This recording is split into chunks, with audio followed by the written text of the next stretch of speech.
Вот расскажите, да, кто вас сбил и почему? Ну почему это я могу предположить? Ну, в Крым я поехал, чтобы своими глазами увидеть, потому что картинка телевизионная наших СМИ всех и всех новостных каналов не передавала, что там происходит. Происходила все время одна неточность. Я не мог понять, кто так жестоко бьет журналистов, кто так жестоко избивает и вообще вступает в драки. Мне было интересно. И когда я туда приехал, отковал бананом российскую армию, я вступил в переговоры. Что значит такая коваль? Ну, это была такая у меня реприза, что подойти и сказать, что не подставляй детей, Путин, потому что стоят твоя армия, и любая провокация их просто застрелят, они неохраняемые. На меня напала самооборона. Вначале я самооборонялся достойно.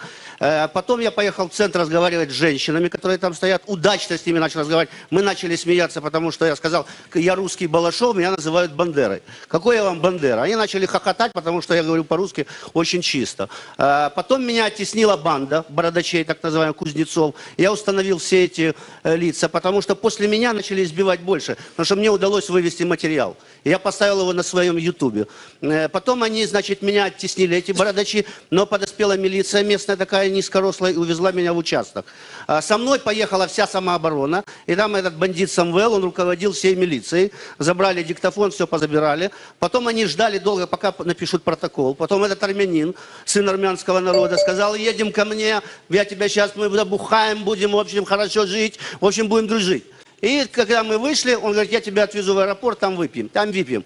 Он доводит меня до каких-то людей, которые уже похожи на российский спецназ такой. И толкает меня к ним. И они уже меня увозят, начинают там, сюда пистолет подставили, Макаров, судя по всему, и даже не закрывают лица. Я задал вопрос, почему вы не закрываете лица? Говорит, нам все равно здесь идет война, ты еще не понял?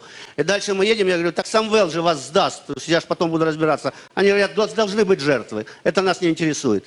В общем, что происходит, когда я... Потом, значит, они меня передали, одели мешок на голову и передали другим гопникам, которые отвезли, привязали к стулу, и, в общем, 8 часов почти избивали на этом стуле. Били по голове так, чтобы не покалечить. Случайно они попали сюда через черную тряпку, и потом повезли еще дальше, как они сказали, мы тебя разделим наголо и выбросим.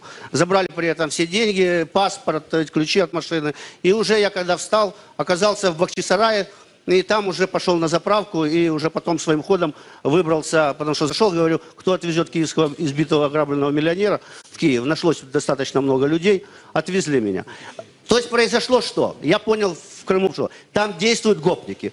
Путин воюет гопниками. Он их воспитывает, переодевает в зеленую форму, дает эту георгиевскую ленточку.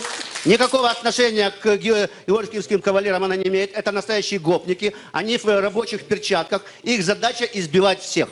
И я потом понял, что происходит и в чем ложь всех наших СМИ. Они называют это самообороной, Красной гвардией, местными активистами. И они постоянно дают неправильный посыл, что там есть злые люди. На самом деле это российские гопники. Идея Путина такая. Навести сюда нищий криминал, который будет в Луганске, в Харькове, в Донецке вешать флаги, избивать и как бы идти во главе вот этой вот экзальтирующей толпы, которая хочет русского языка, она не знает, что происходит. И вот эти люди, они похищают людей и просто избивают их. Для чего? Сейчас он отгородил Крым.